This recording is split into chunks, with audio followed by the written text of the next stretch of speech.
Episode 2 of building the DR650. We're going to start into the teardown.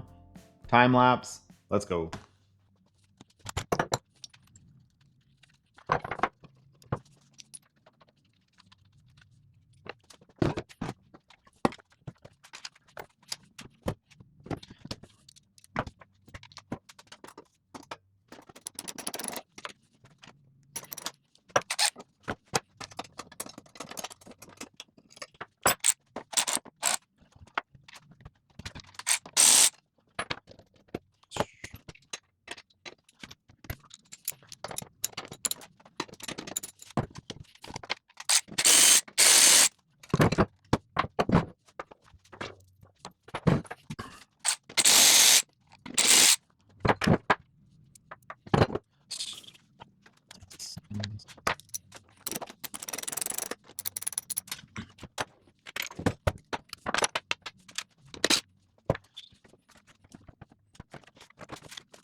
So quick tips for people who are new to the DR650. The Petcock and fuel system is actually run on vacuum. So you have 3 settings to the fuel valve or Petcock. This might be different from what you've seen if you've run these in different machines. So you have a prime setting, an on setting, and a reserve. On and reserve run on vacuum. So if the engine's not running, creating vacuum, you're not going to have any fuel flow. That's why prime exists. So prime exists to fill the float bowl, which is where the fuel is then sucked through the jets and enables the engine to run. So you're going to want to do prime when you're in an off mode. So when you're first starting up, that's going to bypass the vacuum system, and then you'll turn it to on once the bike is running. And then if you start to sputter like you're running out of gas, flip it to reserve. It'll start to pull from basically like a lower straw, which is your reserve. So it's there to tell you, hey, you're almost running out of gas. I'll give you enough to get to somewhere where you can refuel. And then once you've refueled, you turn it back to on. It's confusing for a lot of people. I like just your typical on, off, reserve, but that's the way it was designed. So now you know.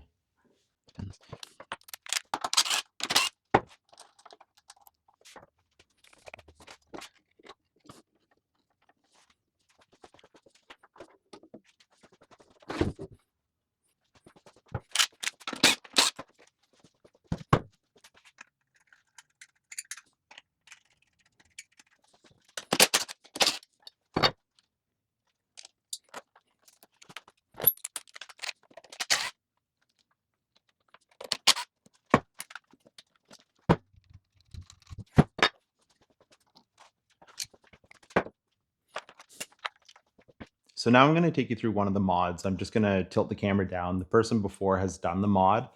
It's called the Airbox mod. What you basically do is you open up the top of the Airbox with a saw or a Dremel. Some people think that it pulls more air through the system and it gives you more power. Now with more air, you need more fuel, which you do through jetting. You need to make sure that you don't have restriction through the exhaust, so you're doing the exhaust. There's definitely a balance, and there has to be a little bit of tuning there. Some people on the other side say it's a waste of time and that you're just getting more noise through the airbox, and it's almost like a placebo, or it's not necessarily a placebo, but you're hearing more and then assuming that that's, you're getting way more power. I like to leave things sometimes as they are. It definitely, because it sits on the top enables you to draw more dirt inside there. So I'm going to repair the hole. I'll show it to you right now, and we'll go from there. To each their own. I'm not saying one way or another. This is just the way that I want to run it. So here's what the Airbox mod looks like. This obviously has been cut out. Looks like by Dremel. And then it's down into the air filter. Next, let's talk about the PAIR valve. PAIR stands for Pulsed Air Injection Reed Valve. What it's doing essentially is putting clean air through your exhaust to help burn off unburned fuel. It's part of the sort of emissions control and helping the environment type thing. It doesn't really contribute to any power loss, but a lot of people delete it because it is just an emission system. There's extra tubes and lines. If you end up doing a delete, different companies have block offs. So I'm going to go through just really quickly where they are. If you're going to do it, I'd recommend following a how-to video or looking at the instructions. This bike doesn't have it. There's normally a welded on piece right here that it attaches to. Some bikes have it, some don't. This one doesn't. I'll show you the front where the block off plate normally goes, and you can identify if yours has a PAIR valve installed or not. So again, the valve is going to be here with all the lines, big silver chunk of a thing, and I'll show you the front of the engine so you can check if you're looking at buying used. So if you want to see if your engine has the PAIR valve block off installed or a PAIR valve at all, if you look through above the front wheel, turn the wheel to the right, and then you're going to look straight through here. So that's where the PAIR would normally come out. The top and bottom circles are typically 2 spots for bolts, and there's a plate that you would put across all 3 of those circles essentially that would block it off. And that center port is normally a port into the engine. And one last thing to note with the PAIR valve, and then we'll move on, is the PAIR valve was added around 2019, 2020. So if you have a bike prior to that, you won't see the PAIR valve. If you have it after, then you may have to deal with deleting it. This is a 2018. It's why we don't see the mount point here on the frame or the applicable bolt holes or opening in the front of the engine. If you are buying one of these used, I'm not going to do it right now, I'll do it later, but drop the skid plate, check the bottom of the engine. I've seen a couple where they've done JB welding to the bottom, and sometimes people will put the skid plate on just to cover up any damage. So it's a really quick check. Drop that skid plate, check out the bottom of the engine, save yourself a lot of headache.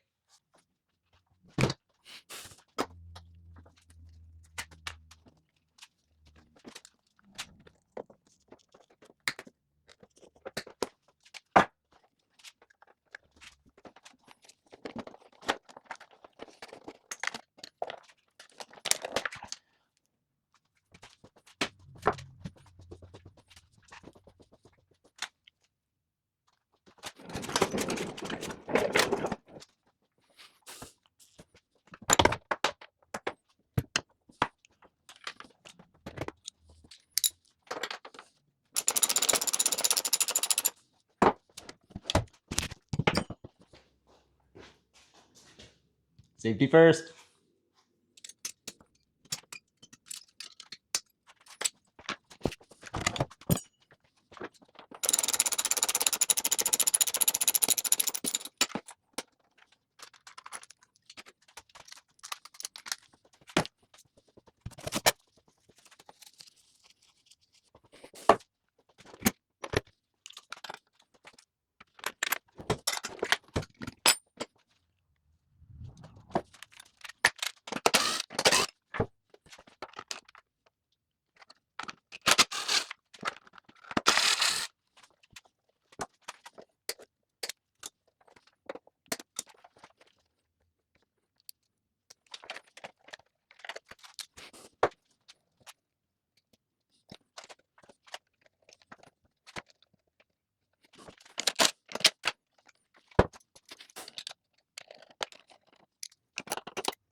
So one of the first things I'm going to do is the carburetor. So I'm going to pull the airbox, then I can do the repair to the box. We can check out the carb, go through it, see what it looks like, and we'll just make sure the right jet, needle position, pilot, that they all were done correctly to facilitate having the exhaust, but the closed airbox. So I'll get to that now.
The headlights got to go. New one from Cyclops coming in. So let's get rid of all this, all the dash.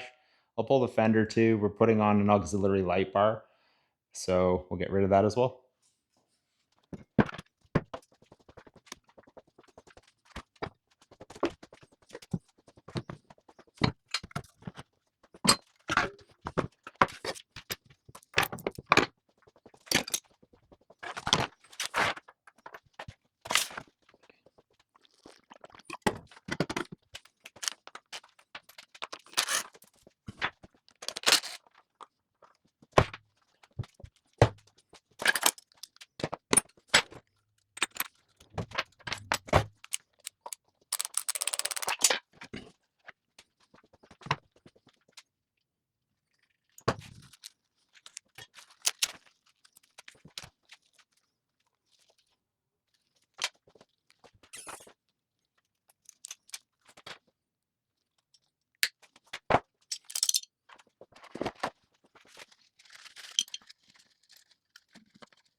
Okay, so that's the front torn apart. My main loom is somewhat coming apart, so I'm going to redo it with Tessa tape. I'll show you Tessa tape when I go to do it. But the front's apart. Always have someone look at used bikes. There's a lot of stuff up here that was like completely not attached, not tied down. The ignition is floating. Go through used bikes, like get familiar with them, just check them out. So I've got to get these Oxfords off. I think the left side has an adhesive to it, so I need to pull all of that. I'm not going to make you sit through that. I'm going to pull the wheels, nothing spectacular there, and we'll get into carbs. That'll be probably the next video. So we'll go through the carburetor. Once I get all of the space cleaned up, you probably notice I'm a bit OCD when I take things apart. Everything is going in a proper place. So yeah, I'll get the rest ripped apart and check out the next video. We'll do carburetors.